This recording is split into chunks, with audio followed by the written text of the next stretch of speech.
Hola, mi nombre es David, muchas gracias por unirte a esta comunidad de gente que quiere saber más sobre las verdades bíblicas acerca de los últimos tiempos, acerca de las etapas que vienen después de esta pandemia mundial. Así que voy a ayudarte compartiéndote verdades directamente de la palabra de Dios, únicamente y exclusivamente verdades, no opiniones, no puntos de vista, no escuelas filosóficas ni de pensamientos. Te lo voy a compartir de una manera muy simple, muy fácil de recordar y muy práctica para cualquier cristiano de cualquier nivel de conocimiento de la palabra de Dios, con que tengas una Biblia, algo en que tomar nota y un buen corazón. Con eso ya estamos. Esto se llama la antesala de los últimos tiempos. Bienvenidos.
Este mini estudio tiene 5 partes, 5 bloques de información bíblica. Te voy a dar mucha información en poco tiempo, vamos a ir muy rápido, pero te voy a dejar los mismos apuntes que ves acá, el mismo librito, y mucha información que no está en el libro también te la voy a dar acá, porque dice la Escritura en Eclesiastés que uno de los males de la humanidad es no poder saber qué es lo que vendrá después, qué es lo que irá a suceder, y que no haya nadie que se lo pueda decir. Bueno, para que no tengas ese mal, con esta información que te voy a dejar vas a poder decidir qué expectativas vas a tener, vas a poder decidir sobre tu vida personal, familiar, tus relaciones financieras, tus actividades económicas. Te va a ayudar mucho, mucho en estos tiempos donde mucha gente tiene este mal de no poder saber qué es lo que va a suceder.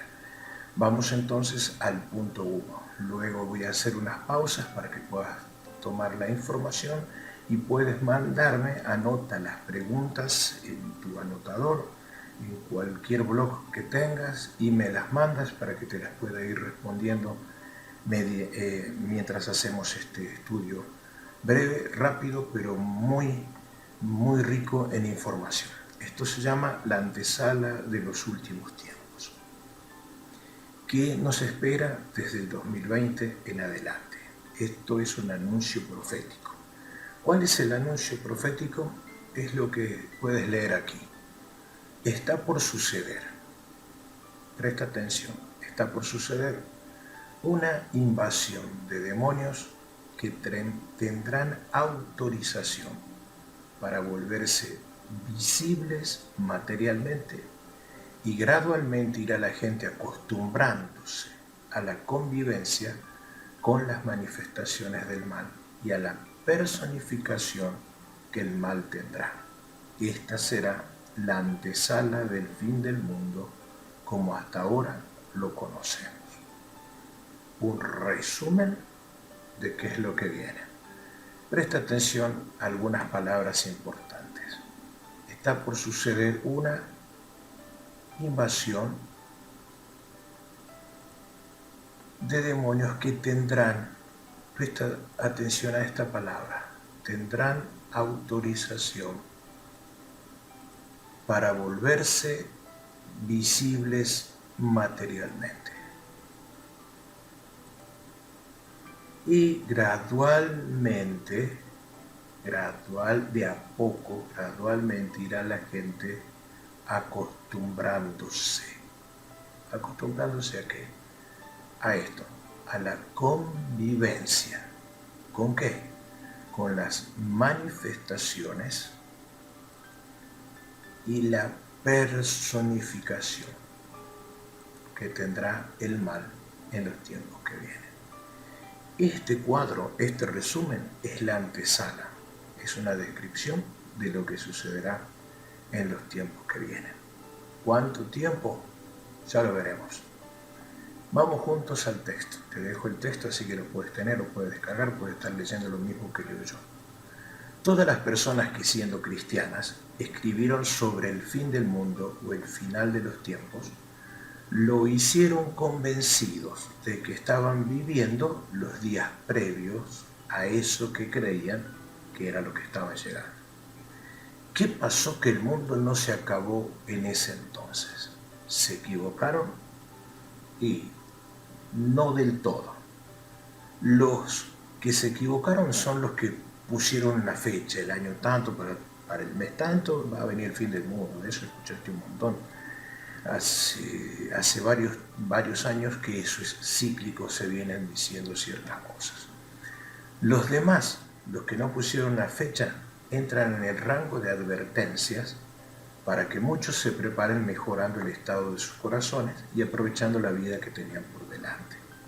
Descontando que siempre hay gente extrema en todas las cosas y que también hay fanáticos de lo que se te ocurra, nosotros tenemos que tener una postura de equilibrio. ¿Qué tenemos que tener nosotros como cristianos? Una postura de equilibrio.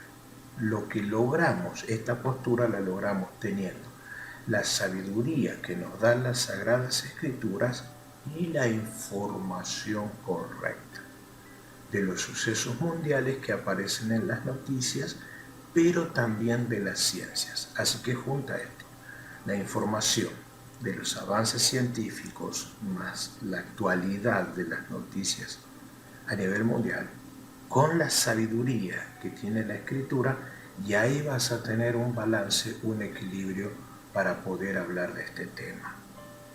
Estamos obligados a tener un equilibrio, estamos obligados como cristianos honestos ¿a qué? A no falsear ninguna verdad escritural.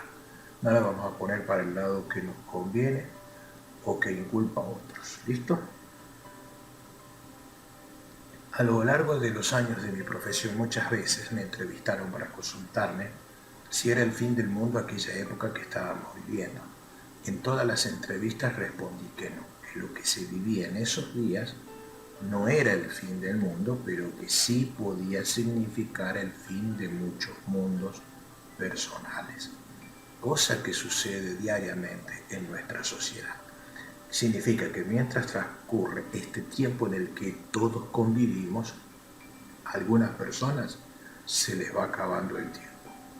Mientras vivimos esta vida en la que estamos conviviendo los congéneres, cruzando nuestras vidas, nuestros tiempos, hay vidas que se van acabando.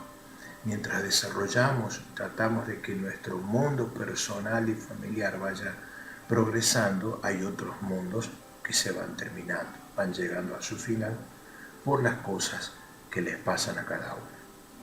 ¿Qué diferencia entonces mis declaraciones de ahora con las de aquellas oportunidades?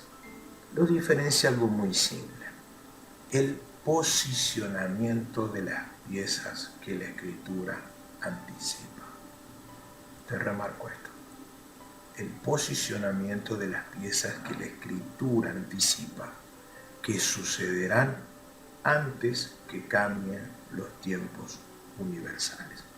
Así como cambian las etapas de un año y cambian los ciclos solares y planetarios, así como cambian también las etapas de tu vida y los ciclos de tu vida, así la Escritura también habla de tiempos que van cambiando, y antes que cambie hay una conexión. Hay un tiempo que está terminando, pero previo a eso, cuando empieza el otro, se cruzan los dos y hay una franja de información que lo anticipa. Por eso necesitas saber lo que aquí te comparto y que está resumido en una sola frase, la que vimos al principio. Está por suceder una invasión de demonios. Esta es una advertencia para el cuerpo de Cristo, que tendrán autorización. Esto va a ser un gran problema, porque tendrán autorización para volverse visibles materialmente. Y gradualmente irá la gente acostumbrándose a la convivencia. Entre paréntesis, esto tiene que ver con la mente de la sociedad. Esto será un fenómeno sociológico. La gente irá acostumbrándose a la convivencia con las manifestaciones del mal y la personificación que el mal tendrá. Son dos palabras que te las puedo explicar después. Esta será la antesala del fin del mundo como hasta ahora lo conocemos. Si quieres saber más, ahora paso a explicarte algunas pocas cosas. Prepárate a tomar notas sobre lo que vas a necesitar repensar después. Que el Espíritu Santo nos guíe a toda verdad. Número 1, acá tienes el índice, lo puedes ver. Lo que vamos a ver ahora es este punto: las piezas escriturales, que es lo que te mencioné recién, que empiezan a encajar. ¿Qué significa? Que antes que llegue el fin van a pasar algunas cosas que están anotadas, registradas en la Escritura. Esto es lo que vamos a ver ahora. Así que pasemos las hojas al punto 1.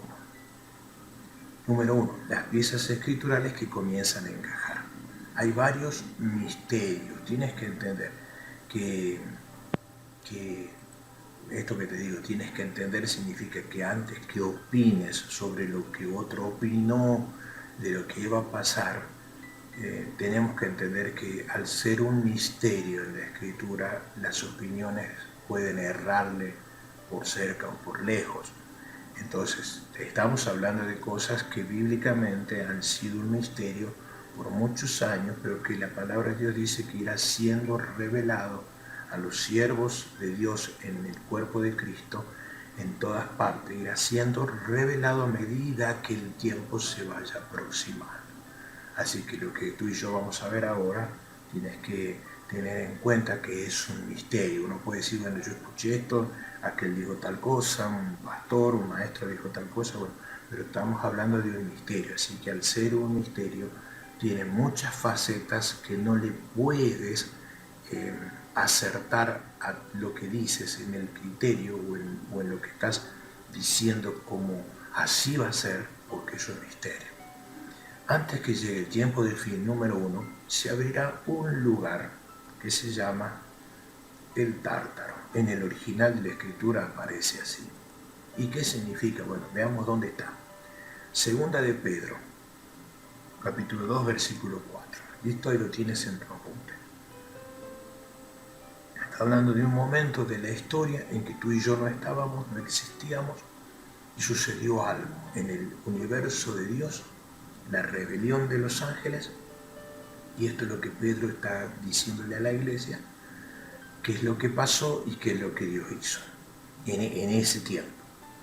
Si Dios no perdonó a los ángeles que pecaron, ¿de quién está hablando?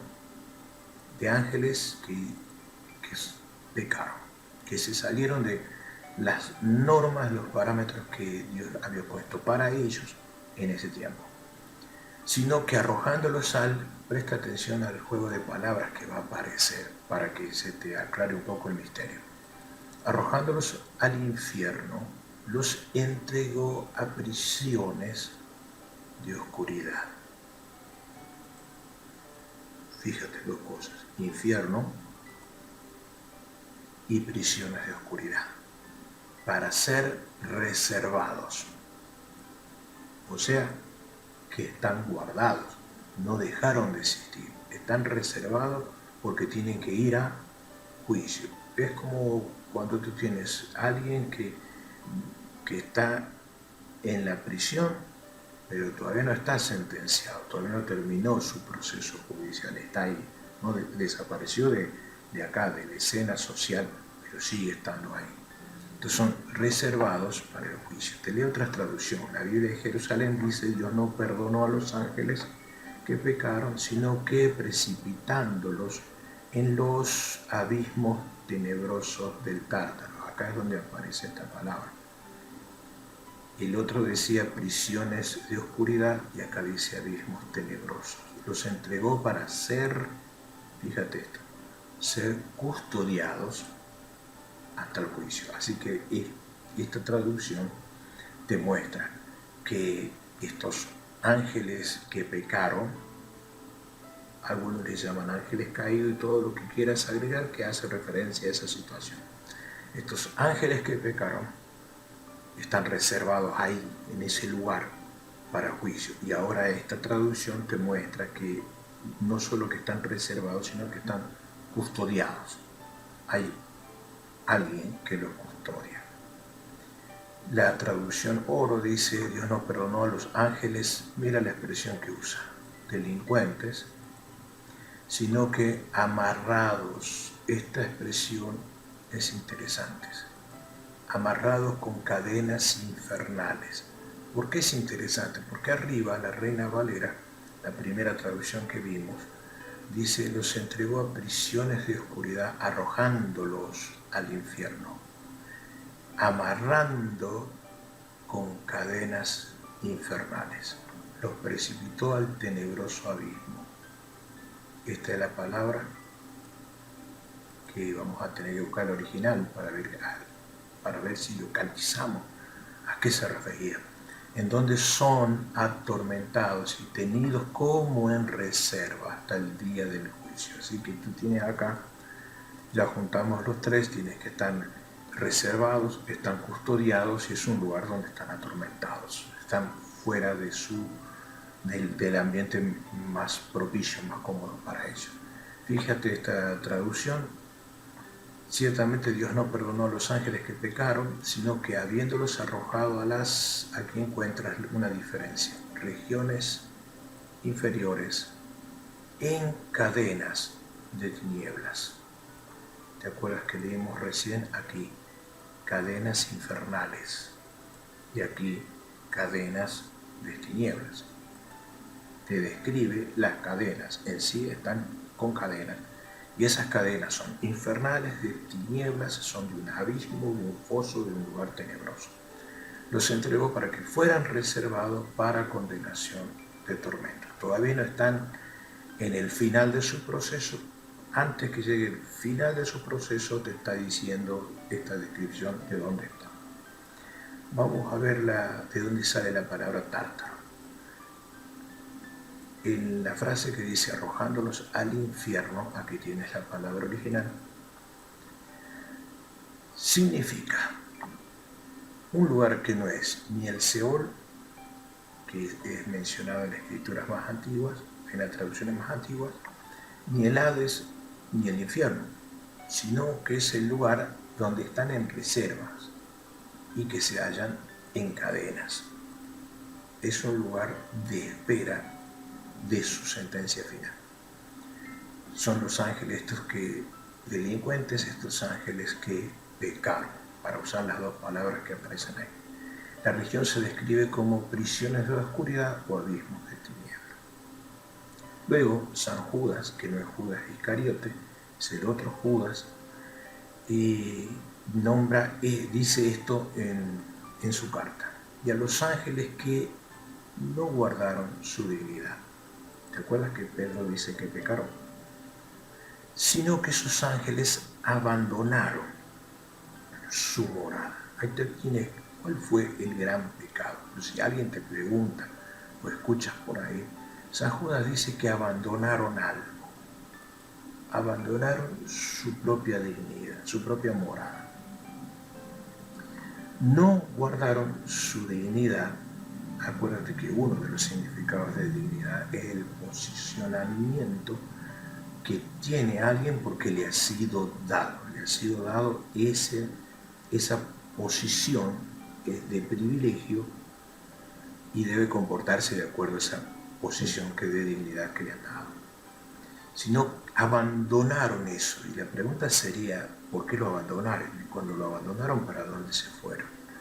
Abandonaron su propia morada, ese lugar de dignidad donde estaban, donde Dios los puso, era su morada. Ahora abandonaron su propia morada. Sigue pendiente la pregunta.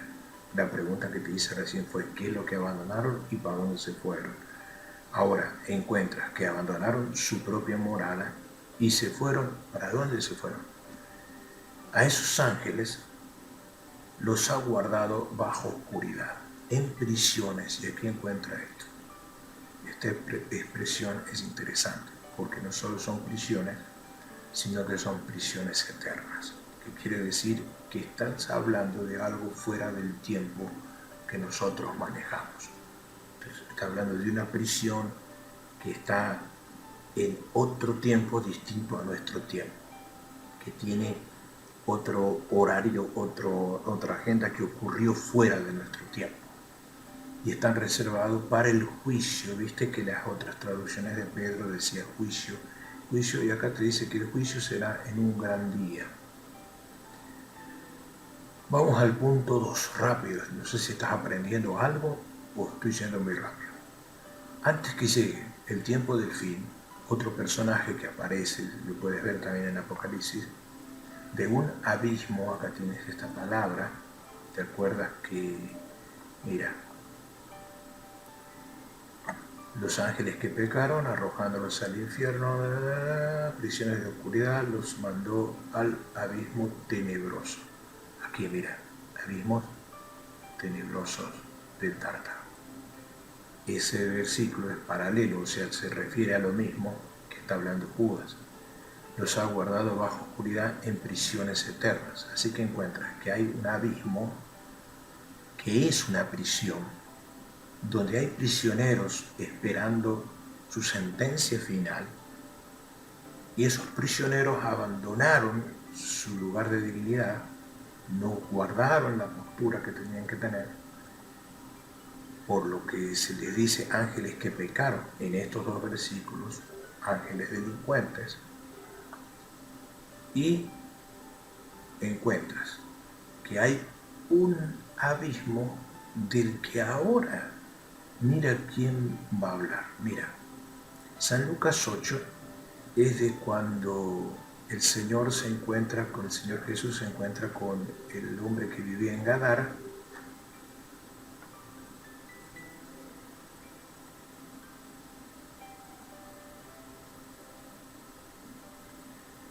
Se encuentra con el hombre de la región de Gadara que aparece con el título en la escritura del endemoniado gadareno, ¿te acuerdas?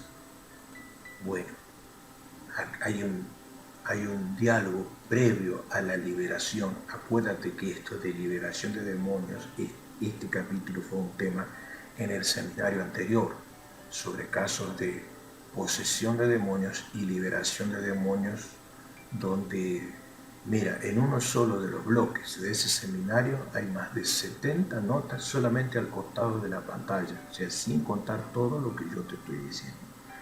Mira si tendrás información, espero que lo aproveches. Lucas 8, hay un momento en que el Señor se produce este diálogo. El Señor le pregunta, ¿cómo te llamas? Y de adentro del hombre, habló alguien usando, fíjate, usando la garganta, las cuerdas vocales, la capacidad de raciocinio de formar las palabras del ser humano y habló esa cosa que tenía dentro. Legión, respondió, porque muchos demonios habían entrado en él. El otro evangelio dice, me llamo Legión, porque somos muchos. Y le rogaban estos demonios que no los mandase el Señor, que se vayan a donde. Mira, presta atención, estamos viendo solamente lo que dice la Escritura, sin opiniones, ni a mí me parece, ni me enseñaron tal cosa, no, solamente sacando la verdad que está en la Escritura. Encuentras esto. Y te pregunto, ¿cómo? ¿Con qué garganta hablaban los demonios? Con la garganta del hombre.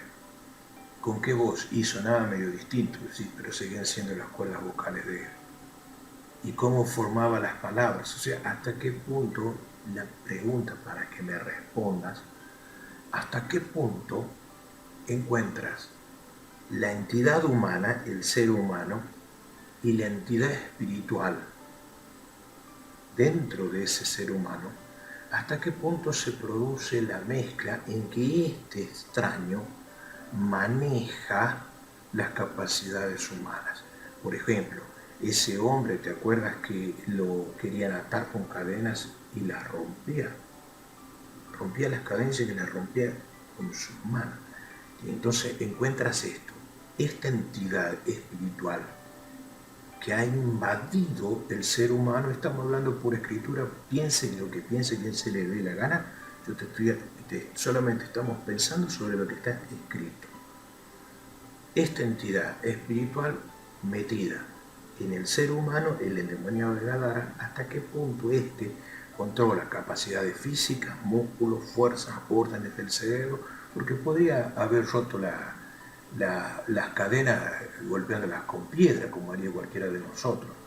Podría decir, era un genio abriendo cerrojo, pero el tipo las deshacía. ¿Hasta qué punto manejaba eso? ¿Por qué no las rompía con los dientes? ¿Por qué no las agarraba a calzazos? ¿Por qué con las manos? Lo que te quiero llamar la atención es a pensar hasta qué punto una entidad del infierno puede producir ese intercambio o ese compartir de las capacidades del ser humano. Volvamos al punto, le rogaba que no lo mandasen al abismo, es la misma palabra que vimos recién, que significa profundidad sin fondo, insondable, el mundo inferior, las regiones infernales, el abismo del Seol, así se va traduciendo en las distintas traducciones de la Escritura. La morada de los muertos perdidos, referencia a las regiones inferiores como morada de demonios. ¿De dónde pueden ser soltados? Entonces ahí encuentras la conexión de esto que es una frase que pasó con el Señor Jesús. No nos mandes al abismo. Y el Señor entendió, sabía de qué estaban hablando. Y los demonios también sabían. En el seminario anterior te mostré, una de las tantas cosas que te mostré, que siempre los demonios son seres inteligentes. Y encuentras prisiones eternas, arrojándolos al tártaro, una gran cárcel de estos seres que no guardaron su dignidad, ángeles delincuentes, ángeles que pecaron, para usar las mismas palabras que están en la Escritura. Esta palabra, abismo, aparece en 7 pasajes del Apocalipsis. Mira, 11:7, Apocalipsis 11:7, ¿lo ves? Cuando hayan acabado de dar su testimonio, los 2 testigos que nombran Apocalipsis, la bestia que sube del abismo. Acá tienes, viste que mucha gente te habla de la bestia, pero si le preguntas de dónde viene, no lo encontró. No lo leyó, no se fijó, porque está hablando así nomás porque escuchó. Pero fíjate, te dice que sube del abismo y usa la misma frase abusos, que es lo que los demonios le dijeron, no nos mandes al abusos, no nos manden al abismo. Resulta que de ahí sube la bestia y hará guerra y los vencerá a estos dos testigos y los matará. Los dos testigos, tema aparte para tratar que acá no alcance el tiempo, pero son personajes de Apocalipsis. En el capítulo 17, versículo 3 dice, me llevó en el espíritu al desierto y vi una mujer, sentada sobre una bestia. Una bestia escarlata, otra bestia, llena de nombres, de insultos, de blasfemia. Pero cuando dice blasfemia está hablando de el insulto más grande de todos los insultos, de los peores insultos. Eso tenía tatuado, que tenía 7 cabezas y 10 cuernos. Así que aquí encuentras, la mujer va a ser otro personaje simbólico en Apocalipsis y la bestia escarlata es otro personaje importante. Lo que te quiero llamar la atención es que aparecen acá y que aparecen las... Mira cómo continúa la historia en el versículo 6. Esa mujer que se dedicaba a matar a los creyentes en Jesucristo está ebria de la sangre de los santos y de las sangres de los mártires de Jesús. Cuando la vi quedé asombrado con gran asombro. Y el ángel me dijo, ¿por qué te asombras? Yo te diré el misterio. A ver si descubrimos alguno de esos misterios, ¿no? Te diré el misterio de la mujer y de la bestia que la trae. Acá encuentras esta frase. La bestia que la trae. La que tiene 7 cabezas y 10 cuernos.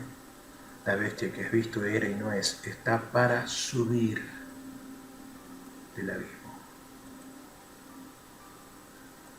Está para subir. Es una bestia que existe para subir del abismo. Y después de esa etapa se irá acá, irá a perdición. ¿Ves? Y los moradores de la tierra, aquellos cuyos nombres no están escritos desde la fundación del mundo. ¿Conoces esa frase? Que los que hemos aceptado a Jesucristo, resulta que somos los que estábamos escritos en los libros desde antes que se cree todo. Y acá encuentras a los que no estaban escritos, mira, no están escritos desde la fundación del mundo en el libro de la vida. Se asombrarán viendo la bestia que era y no es y será. Esta frase es para tratarlo en otra ocasión. Entonces, encuentra a todos estos personajes saliendo de este lugar.